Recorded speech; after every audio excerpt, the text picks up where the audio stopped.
up? Welcome to the Vegas Benchwarmer channel. This is the Benchwarmer podcast. My name is Eric. You hate me 702. And with me, as always, we got the man, the myth, the legend, Ronald.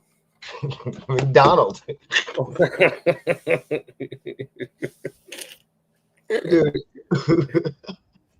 they need to go back to mascots.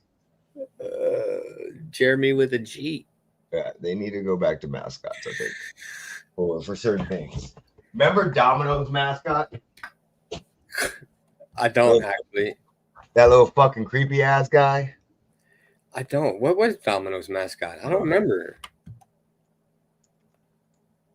That's bad because Domino's the Noid. It was called the Noid baseball team. Yeah. So the worst mascot, Domino's mascot, was the Noid, a mischievous, rabbit-eared character in a red suit who was a physical manifestation of all challenges of pizza delivery. He was popular in the late 80s,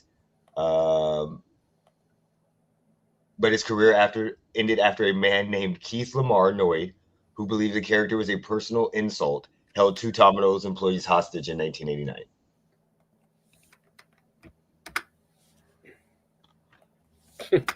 Yeah, crazy. For all the young people that we got, let's just show. Let's just show what we got. Where's Annoyed? So this is Annoyed. For all the people that did not understand, this little guy. And he would do things to try to like blow up the pizza. They had video games. But he would do things to try to stop the pizza delivery. Fucking crazy. They need to get back to those, in my opinion. I don't know why they stopped. Okay. So we got a lot of stuff to talk about today. A lot of stuff to talk about. Some things that have been going on in the sports world. We have some Jake Paul, Gervonta Davis drama that is putting a halt to their fight right now, and they're even offering replacement fights to a couple fighters. We got week 9 picks. We got, along with bold predictions for week 9. We got one word where we're going to have one word to describe the NFL season. We're going to keep this one word going. We're going to branch out with the one words. So we may at some point in time do one words on stuff that happens recently. So somebody gets huge accident, perfect example, the Charlie Kirk assassination. So we may venture outside of the sports world with this, movies, all that good stuff based off that. So we'll continue with that. We're continuing with our start our franchise like we were talking about last week, where we started with a quarterback, and we had to take Mahomes out, but we started with the quarterbacks from the 80s and 90s, basically. And then now we're going to do with the running backs. We got WWE Saturday night's main event predictions. Then we got the Dolphins versus GM Split, and whatever else we get into. So let's start off with the Dolphins versus GM Split, because that happened Friday. Breaking news. They agreed mutually to part ways. Jeremy, what are your thoughts on this? It's interesting. I don't know why you just didn't fire the GM and the head coach at the same time. Yeah. I mean, based on Tua's contract, I understand why Greer was fired, because they are fucked for the next 3 years. There is no way getting out of that contract, and his contract got guaranteed money over $50 million for the next 3 years. Like, they are fucked. Yeah, it's really bad. A lot of dead cap money. I don't know. The statement that the owner put out was, I won't say 100% unacceptable, but it was a lot unacceptable, because if what you said in there is true, then you should have fired the head coach too. Yep. So, I mean, it should have been a package deal. Yeah, Greer has been with the Dolphins for 26 years, but I mean, it's time for him to go, but it's also time for Mike McDaniel to go as well. Because obviously he can't rally the troops and get them to win games. Yep.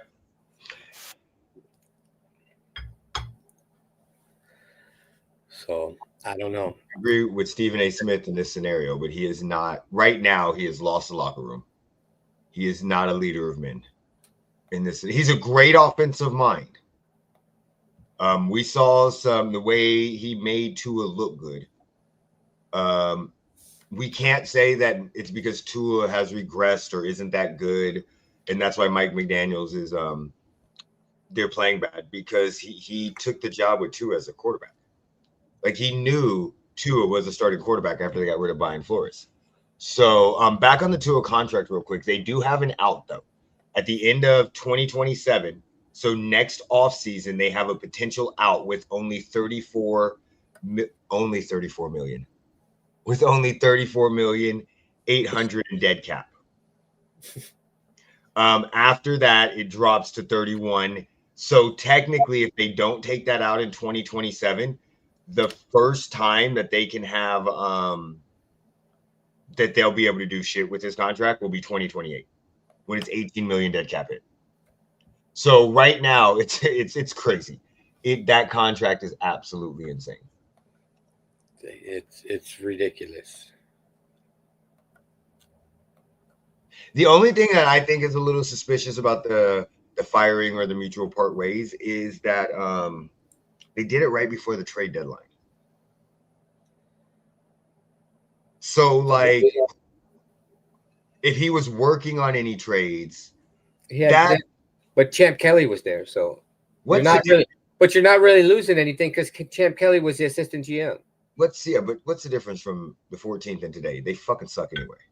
Yeah, but what's the difference of having Greer there and having the assistant GM to take over? The assistant. Look, I'm firing that whole fucking management team. But Champ Kelly was already in on all the decisions anyway. Yeah, I see. I'm a little perplexed. I don't understand why when they fire people, they only fire like one or two people. Like, I don't want people to get fired. Trust me, I know how it is to be fired or let go. So I mean, look, if we're firing people, I got a list of motherfuckers for people to fire. 100%. I just don't get how you go, there's this many issues, and we're only going to do the guy at the top. Where that guy at the top had a round table. Yes, he's the figurehead, but if you have this many problems with what's going on, it's not just one person. It's not just two people. Do you see what I'm saying? It's a whole fucking situation. Yeah, I get it, but I don't know. It's football.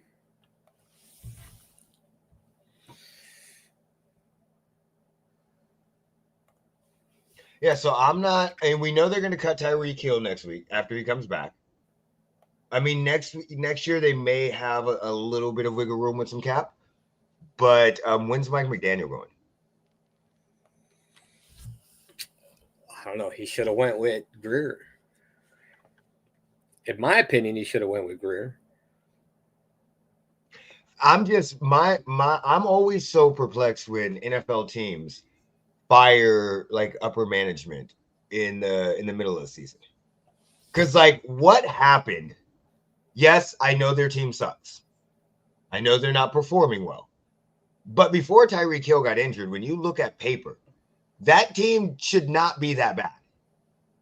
So what changed from the preseason or the offseason to week 9? Like, you've been paying attention to these moves. Yes, Tyreek, even with Tyreek Hill being injured, they still would suck. But, like, what changed? Are you trying to get a head start for the offseason?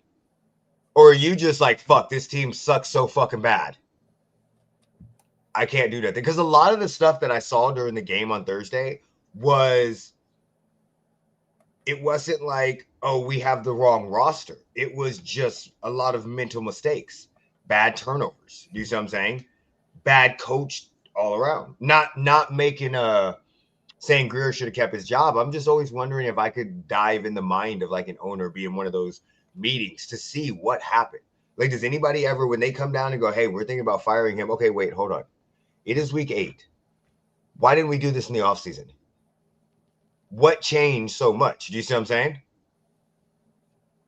And just to let him go, not the coach go as well. I mean, to use your analysis against you, because on paper they shouldn't be this bad. Yeah. So, But they didn't do it in the offseason. Is that the GM's fault or is that the coach's fault? Well, I mean, the contract is the GM's fault. 100%. But if we're looking at on paper, they built a good team. Why is the GM the first to go? Or are they just making changes to make changes so that way it looks good? Do you see what I'm saying? It is Florida. So the Florida man struck. Okay, got you. Yeah, that was my thought process yesterday. I was like, when's Mike McDaniel still here? Oh my God. I don't know. And I don't know if you're Stephen A. Smith. It's because they had to let the black man go first. Well, remember, hold on. Mike McDaniel was a minority. According to Stephen A. Smith, he's a white man. Yeah, but we got to remember, we know that, but remember, we were on the podcast when they hired him. Yeah. I'm like, well, how the fuck is he minority? Yeah. Nah, I don't. Stephen A. Smith needs to shut the fuck up. Stephen A. Smith lost his shit. I know, I saw it. I can't, like, I always say he need to stop talking. Keep talking, do whatever you want. You're making millions of money. I dislike you, your persona. I don't dislike you as a person. But boy, he did go off. But he's been going off on Mike McDaniel this whole season. This whole season, he's been saying that he's lost the locker room. It's all right when he does it, but when I did it about fucking Pete Carroll, everybody was fucking against me. All right, let's stick in with that and let's go into one word on the NFL season. What one word would you use to describe how the NFL season has gone so far?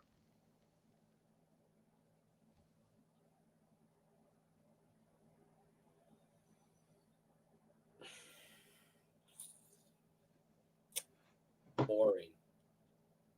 Huh? Boring. Wait, elaborate, please. What do you mean elaborate? It's fucking boring. We've had some great games. Where? Buddy, what are you talking about? Like in the first week, like almost every game came down to one score. But that doesn't mean it's great. Okay, so because they're one-score games doesn't mean they're fucking great. It could be one-score game between the fucking Dolphins and the Browns. They could be 3-6. Okay, you're right. I can't even because I'm going through and I'm looking. All the teams that were supposed to be good, well, not all of them, but the majority of the teams that were supposed to be good in the offseason fucking suck. I mean, fucking the Eagles lose to the Jaguars. The Chiefs lose to the fucking Jaguars. Okay, so the Raiders beat the Patriots and lose to everybody else and their fucking brothers. Like it's so funny because now that I go back and look at these games, you are 100% right. So the first thing I was like, Bengals Jets. That wasn't a good game. The Jets was beating the Jets were getting their ass whooped, and then they came back. Then I go back and I'm like, okay, Broncos Giants. No, the Broncos were down by 19 points in the fourth quarter. Then I'm like, okay, let me go back more. Let me go back. Let me see what else we have. Bengals Steelers. Okay, that wasn't a bad game on Thursday night. Wasn't great, but it wasn't bad. The Unk Bowl, they put on kind of a show. But that's week 7. That means I went through the whole fucking week, 2 weeks, and got to the first game of week 7.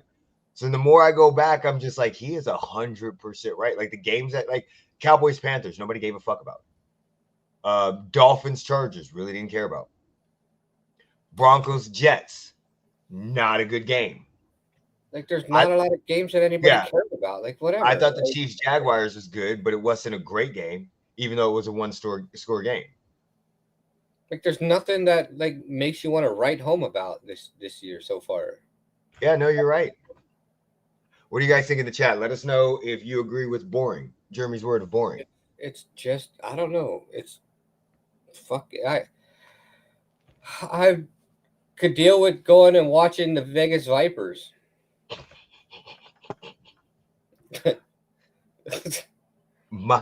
So And they don't even exist no more. My one word is Band-Aid. Y'all, they need to figure out, because everybody's got on Band-Aids. With how many injuries that we have fucking have, the NFL has got to put a Band-Aid on this injury thing. I don't know if it's the players' bodies are not prepared because they don't get hit during the off season. I don't know if it's not physically trained, but the amount of injuries to key players is fucking ridiculous. Like it is. I'm just going down your fantasy football team. Like if you just go down, all of us that play fantasy football, think about it. Think about even if it's small injuries. Brock Bowers being out for almost a whole fucking season for nobody knows why. Terry McLaurin has a hamstring after holding. I mean, we know why, because Pete Carroll is a fucking idiot. That's why. So, what do you expect when you play a fucking player that's injured? The Ravens just got fined $100K for their injury report about Lamar Jackson. I mean, could have seen that coming with if you were Stevie Wonder.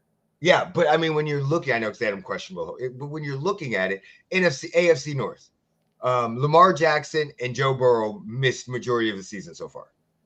Two of the most electric quarterbacks. You've got tons of running backs that are going down. Cam Scatterview had a good 2 weeks of everybody loving him, and then he dislocated his ankle. Like just the amount of injuries that we have, the NFL has got to look into this shit. I don't know. NBA's had a lot of injury. All of the sports have a lot of injury, but they got to do something. There's no reason why we're what can they do? I don't fucking know. Put them in bubbles? No. Put the flags on. No, I see. That's the thing. Eric doesn't want injuries. Put the flags on. This is what bubble wrap out. This is what I'm saying. Okay, I'm not going to be one of those old people sitting up on the vaginas on the porches today, going, "Hey, back in my day, we played." But I mean, when you look at the amount of injuries that happen on a regular basis to key players, you're like, and then go back in time and just start looking. Like, remember, don't get me wrong. Remember when Tom Brady went down for the season? That was like huge. That was huge. But it seems like every year we have one of those big, huge moments now with quarterbacks. It's just, I don't know if it's the training regiment. I don't know if teams need to make sure that, that the players are healthier. I don't know what it is. But it's happening. I mean, it happens in the NBA too. There's tons of injuries in the NBA, and they're basically, and to me, it does not make sense unless we're saying that we're in a softer society, which we know we are, but than we were in the 80s, 90s or whatever. But it does not make sense how you have all this travel, how you travel better than what you did before. You have analytics like crazy. You have medical teams that are ridiculous. Yes, everybody's bigger, stronger, faster. You have upgraded in everything, and it still seems like the injuries are going up, up, up, up, up. Now, that could just be me thinking that the injuries are going up.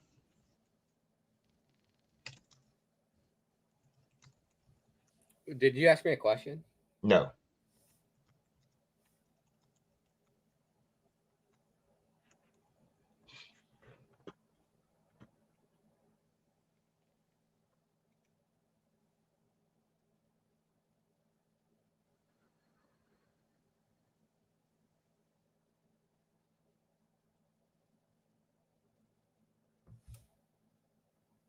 So last year in the 2023 season, that's the only one they have for the AI, there were 52 ACL injuries across the preseason and regular season.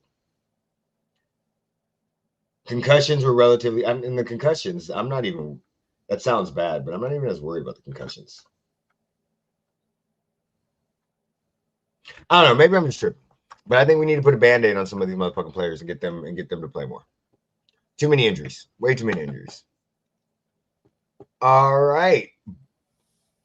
We'll go week 9 picks and then bold predictions. Have you made your picks for week 9? I think I'm through week 15. Yeah, I got to make my picks next week. I go on vacation in 2 weeks, so I had to make my picks far out. Got you. All right. So as of right now, I'm in last place still. Fuck. Last year. Yeah, that's this year. So 75 and 48. Jeremy is 79 and 44. Mo is 78 and 45. Sam is 77 and 46. That is our standings through week 8. Week 8, let's see how we did. Well, I went 6 and 7. That's why I shut. Yeah. There we go. All right. So horrible. 10 and 3, 8 and 5, 9 and 4. So let's see what we got for week 9 picks. Let's see how we got it. So week 9 picks and bowl predictions at the same time. So Ravens versus Dolphins for Sam didn't pick. Okay. Sam, pick your damn teams. No, don't pick. Because we didn't give you a mulligan this year. So we got Vikings versus Lions. We all pick Lions. We all pick Packers versus the Panthers. We all pick the Chargers versus the Titans. We all pick the Patriots versus the Falcons. We all pick the 49ers versus the Giants. Colts versus Steelers. Jeremy and Mo picked the Colts. I picked the Steelers. We all picked the Broncos versus the Texans. Giants. Huh? I changed to the Giants. Oh, okay. So Jeremy changed to the Giants. Got it. Anonymous Walrus. We all picked the Broncos. We all picked the Jags. Fucking Anonymous Walrus. What? That's what it says right here. Look, do you see when I go over it? It says Anonymous Walrus in that green box. Can you see it on the screen? Oh, you're Anonymous Blobfish. Hover over the one on the top. I can't. I only see yours. I don't see Hover mine. on the top of your screen. Oh, I see Anonymous Frog and Anonymous Walrus. What the fuck? It says Anonymous Blobfish and Anonymous Frog. Yeah, I see Anonymous Frog and Anonymous Walrus. Okay, so we all picked the Rams. Jeremy picked the Bills. Me and Mo picked the Chiefs. We all got the Seahawks, and we all got the Cowboys. Damn. I switched to the Raiders. You switched to the Raiders against the Jags. That wouldn't bother me. I would not mind that at all. Well, while we're here, let me just go ahead and do week 10 because I know I'm not going to be here. Because I leave on Thursday. I switched to the Chiefs.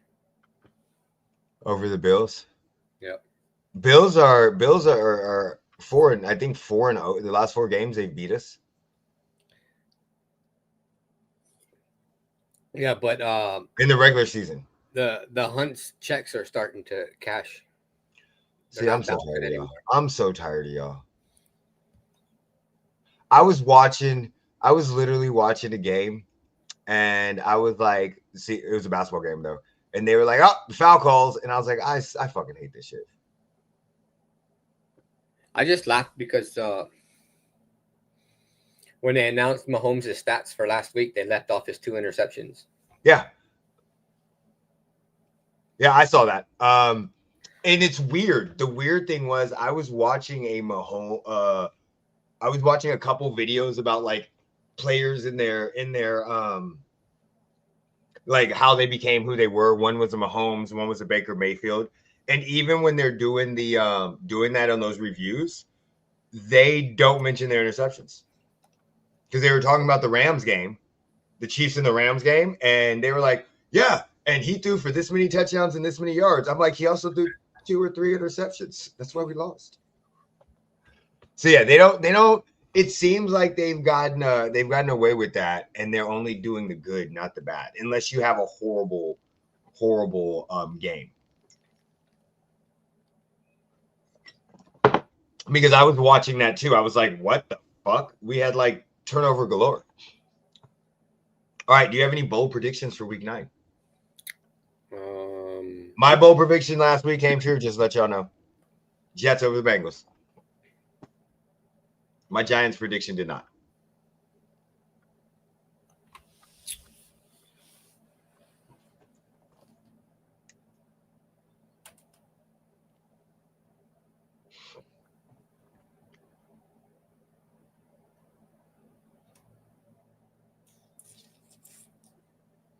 This is a weird week.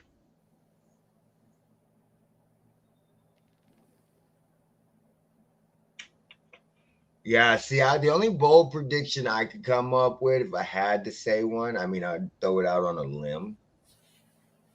Right now, I'm going with the Falcons. But Michael Penix isn't playing, so never mind. I'm not going with the Falcons. I mean,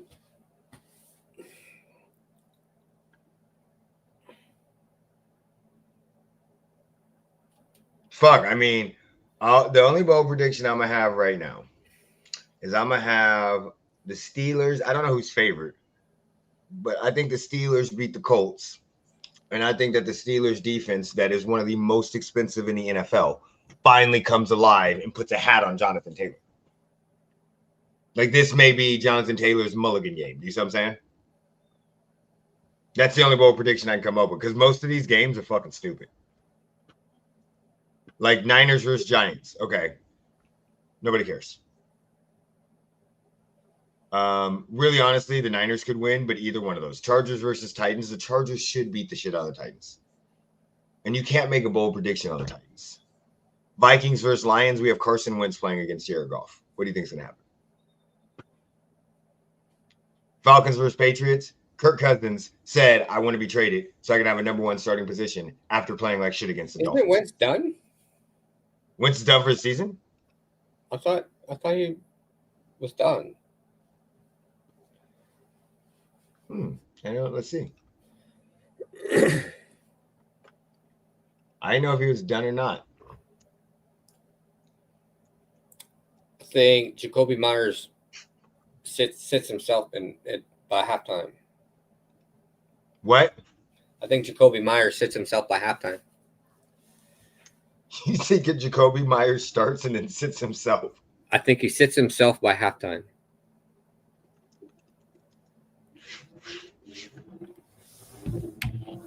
And refuses to play after. Oh, JJ McCarthy is back. Well, yeah, they fucking kept Carson Wentz in. I think he's done because of his shoulder. Yeah. But yeah, JJ, yeah, he returns. Yeah. So JJ McCarthy's returning. Okay, so I can do a bold prediction based off of them. JJ McCarthy returns against the Lions, throws 5 interceptions. I can't think of that on that front. We can come back to that one if you have one later. I think Jacoby Myers forces himself to be sat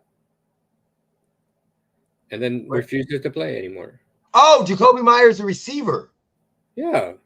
For some odd reason, I was like, there's a quarterback name. I got Jacoby Myers and Jacoby Brissett mixed up. Yeah, no, that makes sense because he wants to be traded. Yeah, Jacoby Myers forces himself out at halftime because he wants to be traded. That makes a lot of sense. And they just picked up fucking Tyler Lockett, who, I don't know if you saw the video from practice, but he can't even keep up with the fucking practice squad players. Wasn't he with the Titans? Yeah, he forced himself out from the fucking Titans.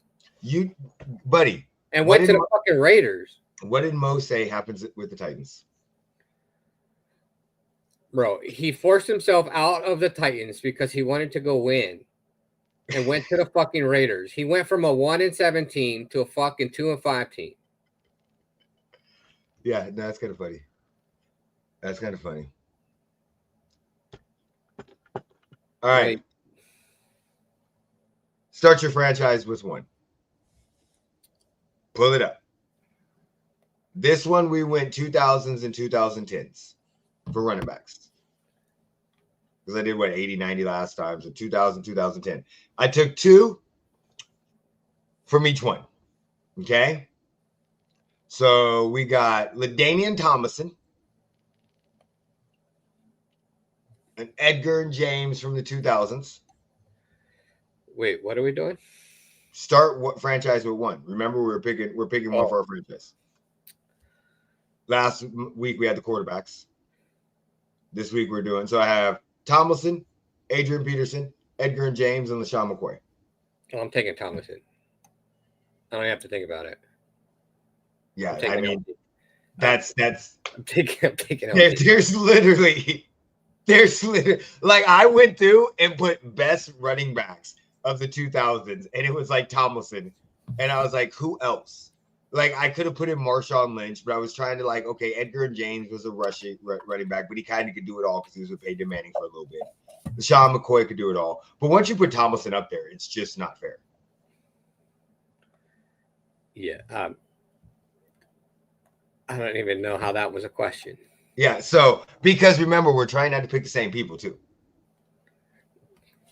So yeah, in this scenario, I picked Joe Montana. You took, who'd you take for your quarterback? Troy Aikman?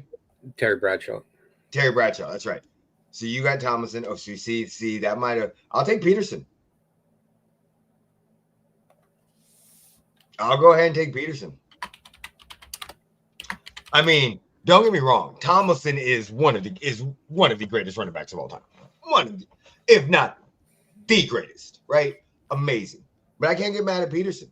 Peterson, if depending on how I want to run my offense, I want to bruise him back. I want a back that's going to go out and knock motherfuckers on their ass. So just remember who my quarterback is. I just got to surround him with the greatest team. Yeah, exactly. I know the greatest and the greatest defense. So Terry Bradshaw. So So I got Peterson. You know, Montana's gonna hand off to him. Pop, pop, pop, pop, pop. So we're gonna be good with that. We're gonna be good with that. And then so that one, let's get into the Jake Paul and Gervonta Tank Davis drama. So everybody should know that the fight is happening. Was supposed to happen November 14th. There was an issue. Is it happening? Well, it was supposed to happen November 14th. There was an issue with Gervonta Davis having a domestic violence charge, which kind of took him out of the Rotary match or whatever. That got dropped by the accuser, an ex. And now, as of October 31st, there is another battery charge against Gervonta Davis. This one is It's a lawsuit. It's not a charge. It's a lawsuit. Yeah, it's a lawsuit. Yes, it's a lawsuit. Sorry. So my question is when did this supposedly happen? October 27th. So according all this, so this is how it goes, right? So we don't call the police, we just file lawsuits. Yeah. So one of the woman's attorney that a report was filed on Tuesday with the Miami Gardens Police Department. So apparently she did. Messages left with the department were not. This is by ESPN. According to the complaint, Davis allegedly stormed into Tootsie's, the Miami Gentlemen's Club where Rossi worked as a VIP cocktail server in the early hours of Monday, and attacked her in the back room of the club that did not have cameras. She says Davis dragged her through a stairwell, kitchen, and the back exit before physically assaulting her in the parking garage. They have been in a 5-month relationship with Davis prior to the incident and cited multiple instances of domestic violence, abuse, and threats made by fighter concerning her safety and well-being. At least on 4 previous incidents in which Davis has physically assaulted and choked her. On 2 occasions, she said Davis threatened to kill her life. Apparently, the first incident took place on September 2nd. Then the second incident took place on September 23rd, where he said allegedly threatened to kill Rossi for not responding to text messages, and then accused her of infidelity and texted, "I'll kill you." Davis allegedly physically assaulted Rossi, choking her in a public at Play Miami, a restaurant in Lincoln Road Shopping Center. Text a message after this week's incident stating, "I am on my way to the house," which Rossi interpreted as a boxing headed to her home to continue assaulting her. The lawsuit states that Rossi is suffering from PTSD, anxiety, and extreme fear, while saying that she is living with others because she no longer feels safe alone and is actively seeking treatment.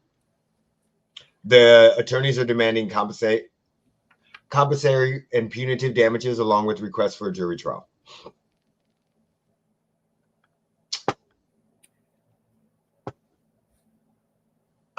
Listen, I'm going to let this play out before I go off, okay? Because you know how I am. So she lives in deep fear, but she had no problem going to work at a gentleman's club. Yeah. Where there's no cameras. In the back. Well, in the back room, there's no cameras in the back room due to the fact that that's where women are changing. Listen, I'm going to be honest. When I first heard this, I said, oh, shit, you motherfucker. And then when I read all the stuff that was going on and then the amount of money she immediately sued for, I was like, before the cops even did anything. Yeah. So on Tuesday, but did you do anything after the first incident? No. Or you didn't report anything after the first incident. You didn't report anything after the second incident. You didn't report anything after the third incident. After the fourth incident, you waited till the fifth incident to do anything. Yeah. But now all of a sudden you live in such deep fear. Uh-huh. So basically they've been in a 5-month relationship, and I'm not saying that people do not attack people, but you're basically stating in a 5-month relationship, within 2 months, 3 months, 4 months, he started attacking you, and you're still in the relationship? Like when he immediately texted you on September 2nd, y'all had been in the relationship for 3 months. Something sounds fishy. That's all I'm saying.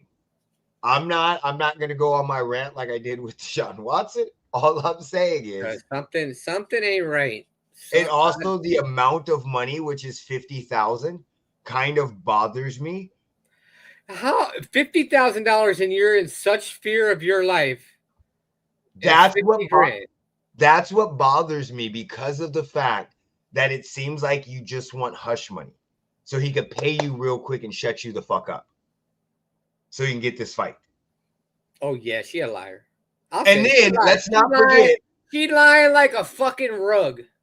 Let's not forget. Wait, hold on. So let's not forget that during their relationship, she lying missionary style. Davis was already on a domestic violence case. So this is the last DV case, which stopped his the problem with the Roach thing, when him and Gervonta, they were going to talk, and then he got the one that was just dropped.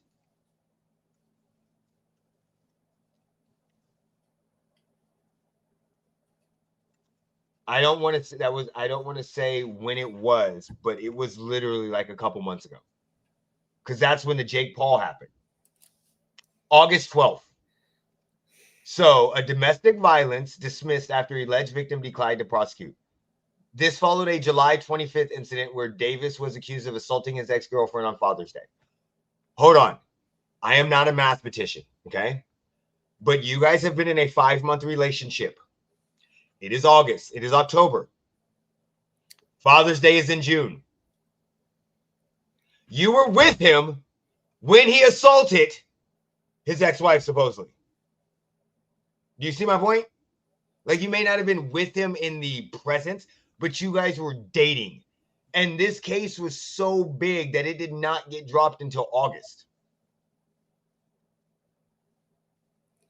It did not get pursued until July, but it got dropped in August. So you are dating a guy that already has a domestic violence case against him in the beginning of your relationship, and you still don't do anything? I think Jake might have got to her. I haven't heard that one. Hey, Anthony, 50 grand. That's $10,000 per incident. You lying like a fucking rug. That might have because I've been watching the whole Jake Paul, everything that's been going on with him, and there are and I've seen breakdowns of them, and there are multiple breakdowns that have literally shown exactly the mental game that Gervonta Davis is playing with Jake Paul. So the first one was wearing all them baggy clothes so you couldn't see how big he was. And then the first time he was looking down. So Jake, the first press conference, Jake was all acting big and bad and all that stuff. And Gervonta was kind of looking down, looking up, showing the distance. And all he did was reach up and touch him just to see if he could touch him. The second press conference, totally different. Gervonta still had the baggy clothes on, but now he was threatening people. He was calling out managers. He was saying Jake was a bitch. He was talking about $2 million purses. And then when they stood up, he was looking him in the eye and Jake went to do something and he pushed him and acted like he was going to hit him. And Jake kind of, I think we all know Gervonta, if you watch boxing, Gervonta Davis, when it comes to press conference, is a master manipulator. It is fucking amazing how he does it because he gets in people's heads so bad. He got in Ryan Garcia's head, which Ryan Garcia used against Devin Haney. He got in Rolly Romero's head. He got in Frank Martin's head. He couldn't get in Lamont Roach's head. That's when he got fucked up. So that doesn't surprise me if Jake did that. That's a good one. Very, very good one. So with the drama and the fight being postponed possibly, Jake Paul has offered Ryan Garcia as a replacement fight, but it would be moved to December. I don't think Ryan Garcia will take the fight. I don't think he needs the fight. Granted, he looked bad at his last fight, but I don't think that's a smart move for Ryan Garcia, coming off a suspension and a loss to take the Jake Paul fight. Also, Ryan Garcia has openly talked shit about Jake Paul fighting lower, smaller boxers and praised him when he was fighting fighting Julio Cesar Chavez Jr. So, and he called the WWE. So I don't think he takes it, but there have been multiple other offerings. So yeah, Jake, that was a good one. Jake Paul got to her. I agree with that. I definitely see that. Anthony, this week for our teams, just because you're always on, running back, Tomlinson, Peterson, Edgar and James, LaShawn McCoy. Jeremy took Tomlinson. I took Peterson. Let us know who you're taking. NBA opening week is still happening. It's 2 weeks in, but NBA opening, I know you're not watching that, but I just want to get your view. What are some of the biggest, to me, some of the biggest shocking teams, the most shocking teams as of right now? So the Chicago Bulls are undefeated right now. Jeremy, can you name one player on the Chicago Bulls?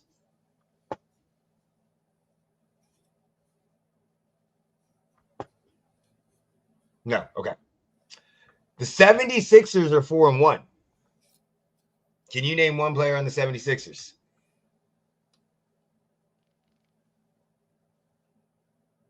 Is Bam on the Chicago Bulls?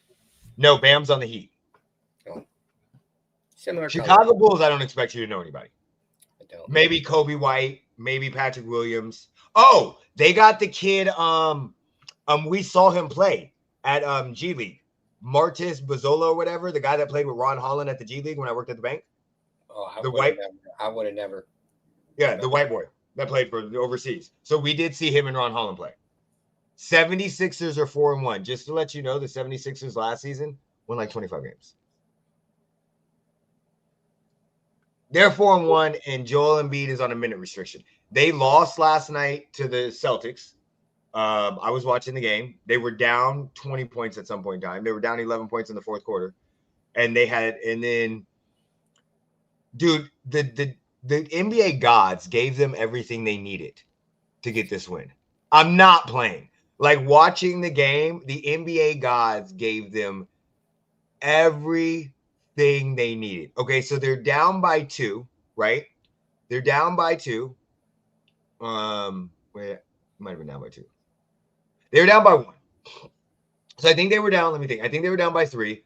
They trapped. They did an inbound pass. Trapped Pritchard. They called timeout. No big deal. So then they only had 2 seconds left to get the ball across the half court. They throw it back, right? Jaylen Brown grabs it, realizes, tries to turn, loses control of the ball. Tyrese Maxey grabs him, right? Oh, this is Tyrese Maxey grabs it. Foul. Their ball. They go down, miss a shot, whatever. Miss the shot. Foul on a player. The player missed both free throws. So Tyrese Maxey goes, does a little move, misses the shot. The guy gets the rebound, and they foul him. He missed both free throws. The score is 109-108 with 3 seconds left to go in the game. They have had 2 chances by the NBA gods to tie this game, to win this game. They call a timeout. They advance the ball. They are down by 1, I mean. They can drive to the basket and hopefully get a foul. They have 3 seconds left. They can't get it to Tyrese Maxey. They throw it into Quentin Grimes. Quentin Grimes gets the ball. Instead of heading straight to the fucking basket, he stops like he's going to shoot a 3. Doesn't know what to do. Passes it to Joel Embiid, who's behind the 3-point line. What the fuck are we doing? And misses it. But like, I was yelling at my fucking phone. I was so fucking pissed. So we have 1, 2, 3 teams. The Bucks are 4-1 as well. So the Pacers, who were in the NBA Finals last year, are 0-5. Really? Yes. Now, granted, Tyrese Halliburton is out for the season, basically. But they're 0-5. So every other team is kind of like 3-3, 3-2 for the East Coast. Not that big a deal. But the Bulls being 5-0 and the Pacers being 0-5 shocked the shit out of me. Now, the Pacers lost Tyrese Halliburton. They lost Miles Turner. So it's not as shocking, but still, it's not a good look. A lot of the other teams, the Wizards we knew would be bad. The Hornets are bad. The Knicks are 2-3, which it's the beginning of the season. On the West Coast, the Thunder are 6-0. The Spurs are 6-0. And there's only one team that is defeated, and that's the Pelicans. They are 0-5, and Zion Williamson has been healthy most of the season. So the Spurs have Wemby, the 7'7" guy that says he's 7'4". The NBA is in trouble if this guy stays healthy. The Lakers are 4-2 without LeBron and without Luka for 3 of those games. Yeah, kind of impressive. Austin Reeves might be the leading scorer. So, no, he's not. I'm sorry. So, points per game is Giannis Antetokounmpo with 36, Tyrese Maxey with 35, Shai Gilgeous-Alexander with 34, Austin Reeves has 32, Lauri Markkanen has 33. Victor Wembanyama has 14.6 rebounds per game. Hold on. Joker for the Nuggets is averaging a triple-double. He's averaging 10.8 assists, 14.4 rebounds, and over 20 points a game.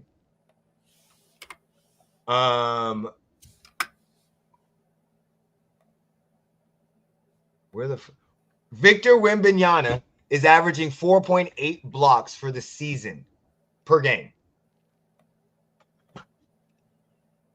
So basically what's happening is if you go and shoot near him, you got a great chance of getting blocked or missing the shot and him getting the rebound.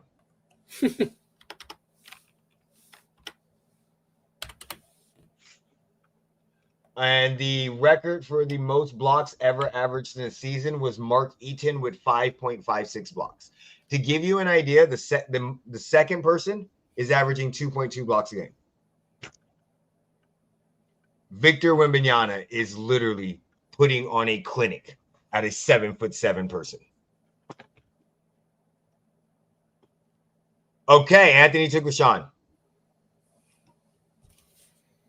No, we cannot say the Lakers don't need LeBron. We cannot say that. We can never say a team that LeBron is on, they don't need him. We can't say that. We cannot say that at all. I'm one of my buddies, somebody I know, associate, acquaintance, is a Lakers fan that absolutely hates LeBron. I don't understand why we're hating on LeBron. We just need to enjoy his greatness. He's only got a couple more years left. Let's just enjoy the greatness.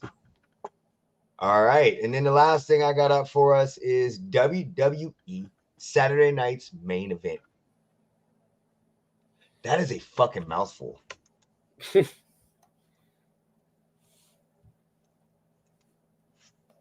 Like, that is such a long, like when Royal Rumble, Survivor Series, WrestleMania, Elimination Chamber, SummerSlam,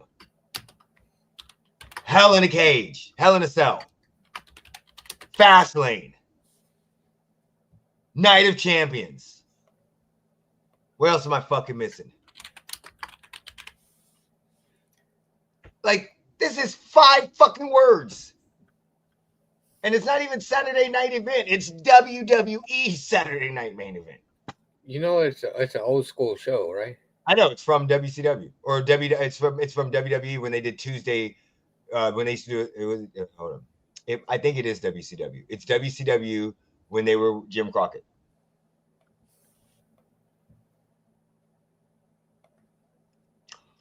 All right, so what is the most excited match that you have? Or you most excited for? What's the match you're most excited for?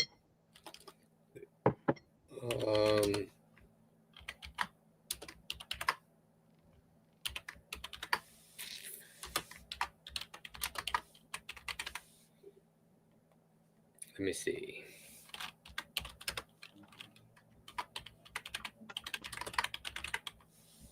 All right, we'll go over the match card real quick. So we got Cody Rhodes versus Drew McIntyre for the WWE Championship. We got CM Punk versus Jey Uso for the World Heavyweight Championship. We got Tiffany Stratton versus Jade Cargill for the WWE Championship, Women's Championship. And we got Dominic Mysterio versus Rusev versus Penta for the Intercontinental Champion. Those are all the confirmed matches. I think it's going to be, I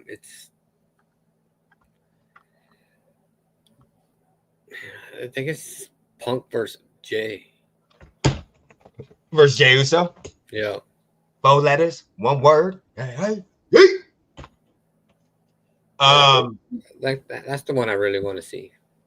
I'm more interested. Basically, I already seen it. Yeah. I don't care about that match.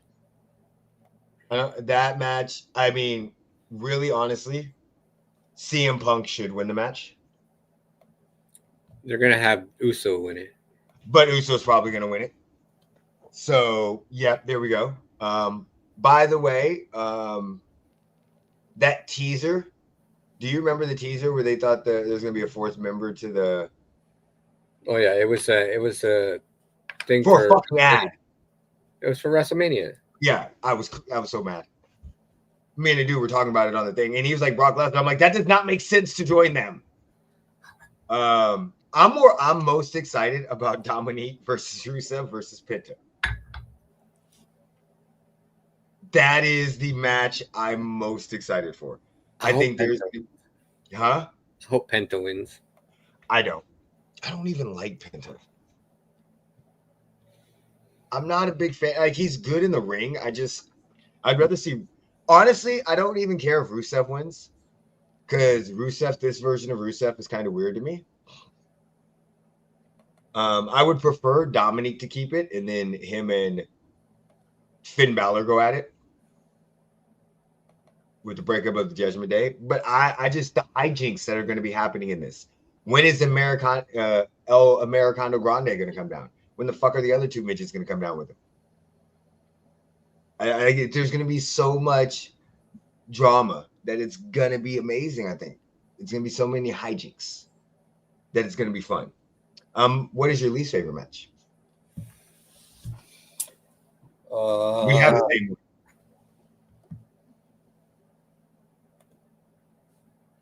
Is it Drew McIntyre versus Cody, Tiffany versus Jade, or Dominic versus Intercontinental?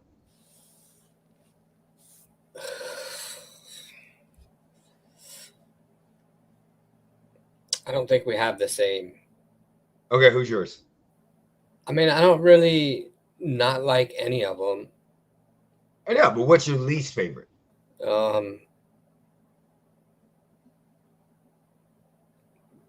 Probably the Intercontinental Championship match, just because Rusev's involved. Okay, that makes sense. So we don't have the same one. My least favorite is the Tiffany Stratton. Cody Rhodes. No, mine's Tiffany Stratton versus Jade Cargill. I mean, I hope Tiffany loses. I do too. I think she's going to lose because Jade has the heel turn. So I 100% think she will lose.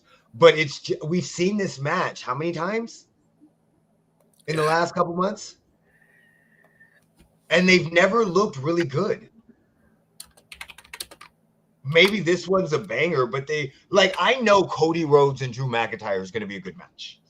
I know that's going to be a banger. Or I know CM Punk versus Jey Uso is going to be a good match. Rusev, the Intercontinental Championship match, I don't know it's going to be a good match. I just want I'm loving Dom's character right now.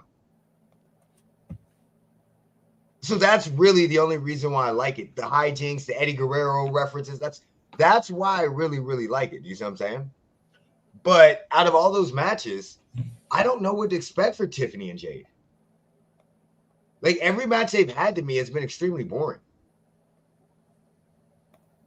So yeah, I'm not. That's the one I'm least favorite about. Okay, so let's do out our predictions. We'll start from the bottom. Who do you think is going to win the Intercontinental Championship? It's either going to be Penta's going to win the championship or Dominic's going to retain. Okay, I'm going to go with Rusev. I sure as fuck hope they don't let Rusev win it. I'm going with Rusev. Because that's going to be fucking stupid. They have to. For what? Because the way they bring him out as this wrecking machine, the way he went through the American Alpha or whatever.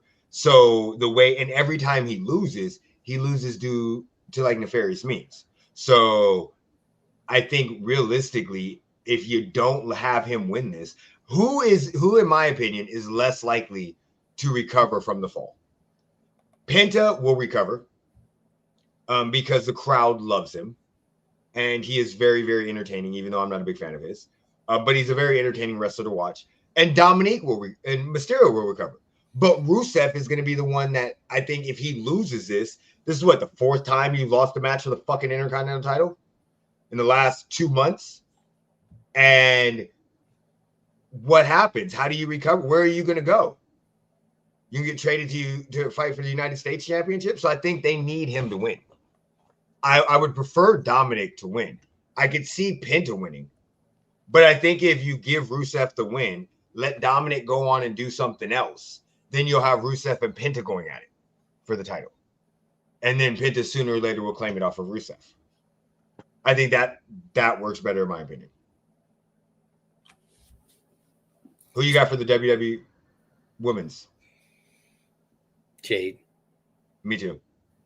They got to have her win, right? They can't have her lose again. Same scenario with Rusev. No, Rusev's just stupid. I wish they'd never brought him back. I wish they would have brought him back, but I wish they would have. I liked them bringing him back because I've always liked Rusev, his in-ring work and what he's done. I just wish they would have bring him back in a different mindset. Like, he's not big enough to be a crusher anymore.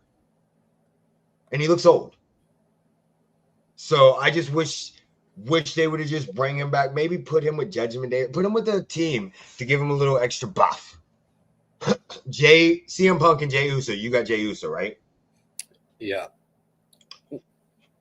Well, I mean, I'd like to see CM Punk win it, but I think they're giving it to Uso. I think they've backed themselves into a corner here. Yeah. Really badly. Because I don't think either, if somebody can take the fall, right? I think both of them kind of can recover from losing the match, depending on how they tell the story, right? Jey Uso can start to become more selfish, go in that Roman Reigns type of mode, which he's kind of going towards, and this makes him snap. I could see that completely. But how does CM Punk recover from this?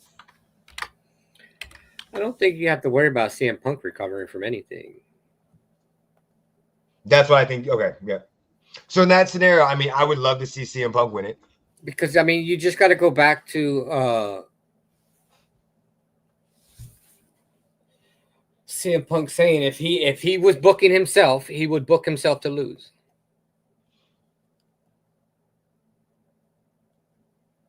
Because, yeah, for the because the The story of him chasing the title is better than But him this winning. is no chase. That worked with Seth Rollins. But it can't work now.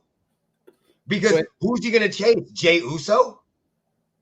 That doesn't even seem it's good. still the story of him chasing the title. Yeah, but for the chase to work, in my opinion, you would have to have Jey Uso turn heel and have a stable.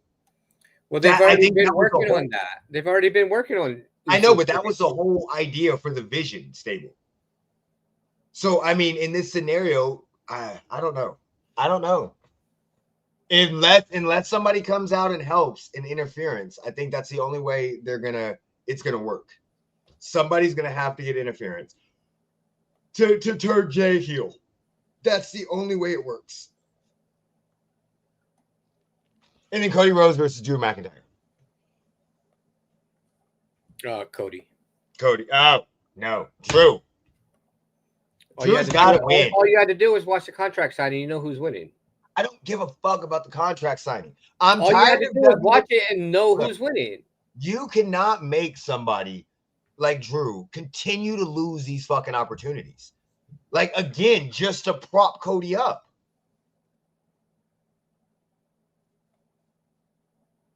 Yeah, all of these fucking people are being stupid.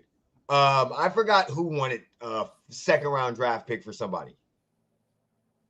All of these people, they don't really want to trade anybody. Yeah, so I don't know. I just think Drew, Drew's even talked about it, like in interviews. Granted, they were where he was so mad. Basically how the fans turned on him and all this other stuff. And Drew is such a badass.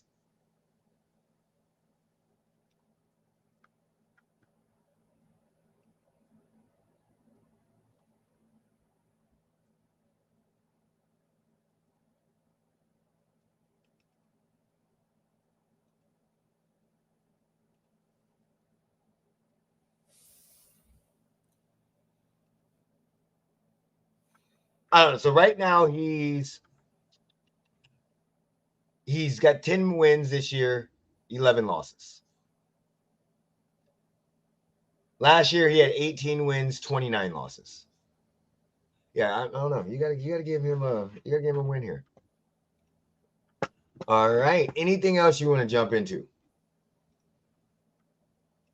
I don't think I have anything else here. Nope. You want to go watch football tomorrow? Let me know. Text me. Let me know. We can go beat somewhere. Sounds good. I know. What time do you guys play? I don't know. I don't pay attention anymore. We both play at 1 p.m. We're playing on the jungle gym. Yeah. So we could go meet up on our side of town or your side of town. If we go to our side of town, we'll probably just go to PT's. Just because it's close. Or maybe we'll go back to Copper Keg. I don't know. But whenever you're ready, you can take us out, buddy. Put me in, coach. Peace.